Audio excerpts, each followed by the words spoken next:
پناہ مانگتا ہوں میں اللہ کی شیطان مردود سے۔ شروع اللہ کا نام لے کر جو بڑا مہربان نہایت رحم والا ہے۔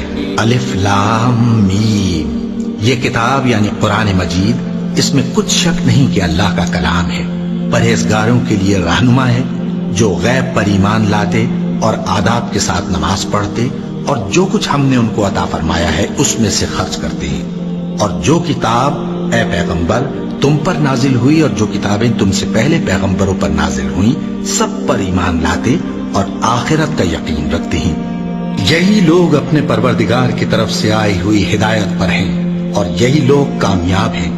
جو لوگ کافر ہیں انہیں تم نصیحت کرو یا نہ کرو ان کے لیے برابر ہے، وہ ایمان نہیں لانے کے۔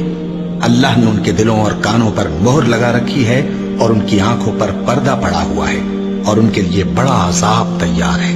اور بعض لوگ ایسے ہیں جو کہتے ہیں کہ ہم اللہ پر اور روز آخر پر ایمان رکھتے ہیں، حالانکہ وہ ایمان نہیں رکھتے۔ یہ اپنے خیال میں اللہ کو اور مومنوں کو دھوکہ دیتے ہیں، مگر حقیقت میں اپنے سوا کسی کو دھوکہ نہیں دیتے اور اس سے بے خبر ہیں۔ ان کے دلوں میں کفر کا مرض تھا، اللہ نے ان کا مرض اور زیادہ کر دیا اور ان کے جھوٹ بولنے کے سبب ان کو دکھ دینے والا عذاب ہوگا۔